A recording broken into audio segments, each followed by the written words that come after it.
नमस्कार आणि सर्वप्रथम सर्वांना शुभ दीपावली, हॅपी दिवाळी। आज वसुबारस आहे।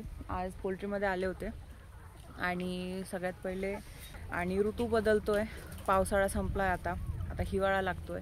त्याच्यामुळे ह्या ऋतूमध्ये आपल्याला यांचं लसीकरण करणं पण गरजेचं आहे। तर आता यांचं लसीकरण तर करूच आपण, पण सगळ्यात पहिले यांचे जे चोंची उघडून श्वास घेत आहेत पक्षी ते दाखवते तुम्हाला। तुम्ही बघू शकता बरेच पक्षी चोंच उघडून श्वास घ्यायला चालू झालेत। आता जास्त काही नाही, आपल्याला फक्त जे आपण मायक्रो स्प्रिंकलर्स याच्यामध्ये लावलेले आहेत, आपल्या शेतामध्ये आपण मायक्रो स्प्रिंकलर्स बसवलेले आहेत, त्याच्यामुळे आपल्याला फक्त ते चालू करून थोडंसं टेम्परेचर मेंटेन करायचं आहे। इतर काही गोष्टी करण्याची गरज नाही आहे। म्हणजे फक्त वातावरण कंट्रोलमध्ये आलं की ऑलमोस्ट सगळ्याच गोष्टी कंट्रोलमध्ये आल्या। एक्सटर्नली अजून काही त्यांना देण्याची गरज नाही। आणि हा जो ऋतू आहे, हा ऋतू असा आहे ना की पावसाळा संपतोय आणि हिवाळा चालू होतोय। ह्या ऋतूमध्ये वातेचा वगैरे त्रास जास्त होतो, त्याच्यामुळे ह्या ऋतूमध्ये उन्हाळ्यामध्ये तुम्ही पक्ष्यांना जे दही किंवा ताक वगैरे आहे हे देऊ शकता। ह्या ऋतूमध्ये स्पेशली नाही द्यायचं ते। ह्या ऋतूमध्ये फक्त ट्राय करायचं की असंच वातावरण तुम्ही ॲडजस्ट करू शकाल। फॉगर किंवा मग मायक्रो स्प्रिंकलर आपण लावलेले आहेत, याने टेम्परेचर कंट्रोलमध्ये आणायचं। तो विस्तार नाही दाखवला आहे, तो तुम्हाला दाखवते। सुरुवातीचं जे तोंड आहे ते आपण असा आकडा केलेला आहे, म्हणजे याच्यामधून जो पाय आहे तो गुंततो आणि खाली साध्या ताराचं असं हँडल केलेलं आहे, तुम्हाला फक्त पकड द्यावं म्हणून। आता हे मी जो बघितला होता व्हिडिओ त्याच्यामध्ये गजाचं केलेलं होतं। आमच्याकडे तार होते आणि हाताळायलाही सोपं, गज जे आहे ते खूप मोठा होतो, त्याच्यामुळे आपण ताराचं केलं आहे। आणि आता शॉर्टमध्ये तर पकडताना दाखवलंच होतं, आता लॉंग व्हिडिओमध्ये बघूयात आपण कोंबड्या पकडताना।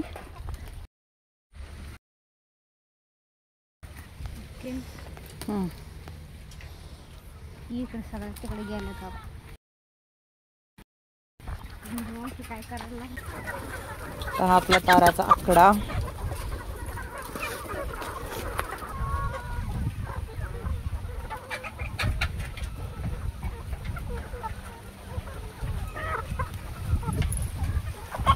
फक्त याच्यामधून आपल्याला असा ओढायचा आहे आणि तो याच्यामध्ये गुंततो।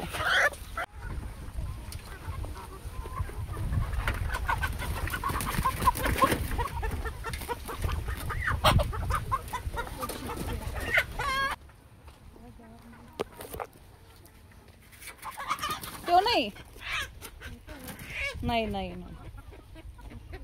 नाही, हा वाला पाहिजे।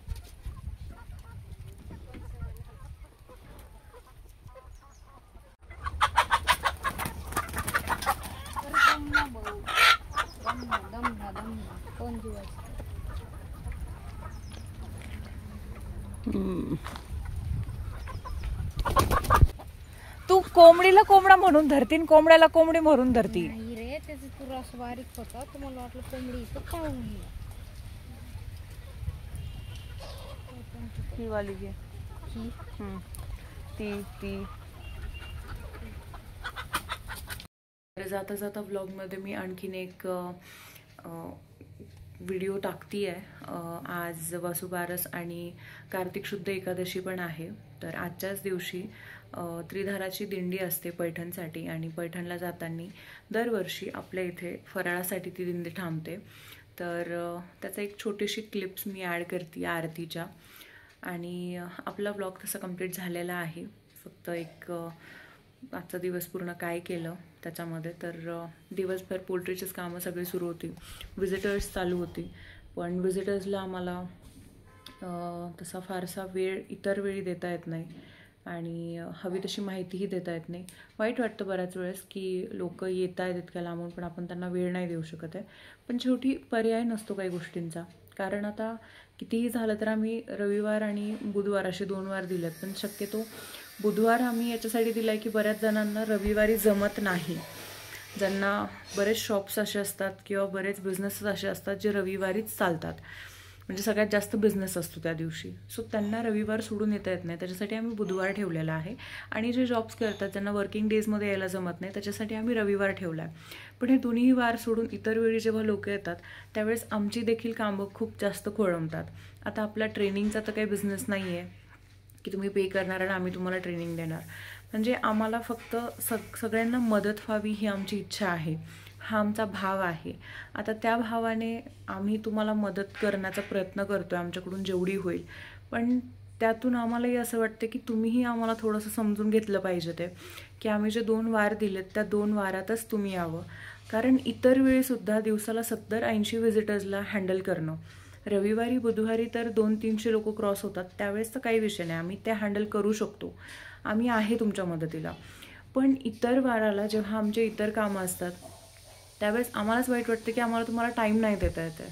कारण लेबर असतं आमच्या मागे, ते लेबरला सांभाळावं लागतं. फक्त पोल्ट्रीच नाही आहे, इतर शेती आहे, कॉलेजचे कामं असतील माझे किंवा मग भैयाचे दुसरे कामं असतील ते आम्हाला नाही हँडल करता येत बऱ्याच वेळेस आणि व्हिजिटर्सला आम्हाला माहिती नाही देत आहेत. त्यामुळे कृपया जे 2 वार ठरवलेले आहेत त्या 2 वारातच या. इतर वेळी जर आला तर तुम्हाला पूर्ण माहितीही मिळणार नाही, पूर्ण बघायलाही मिळणार नाही, म्हणजे तुमची रिकामी चक्कर होईल. त्यामुळे शक्यतो रविवार असं तुम्ही प्रेफर करून येऊ शकता. आणि चालेल, आता ज्या आरतीच्या वगैरे क्लिप्स आहेत त्या मी पुढे प्ले करते. तसं आपला ब्लॉग ऑफिशियली तर झालेला आहे, पण तेवढी आरती तुम्ही थोडी जी मी टाकली आहे, पूर्ण नाही टाकली आहे कारण ती 8-10 मिनटाचं झालं असतं. 2-3 मिनटाचे मी अशी क्लिप सगळ्यांच्या आरती करतानाचे वगैरे ॲड केलेत त्याच्यामध्ये, तर तेवढं बघू शकता तुम्ही. चालेल.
कोणतं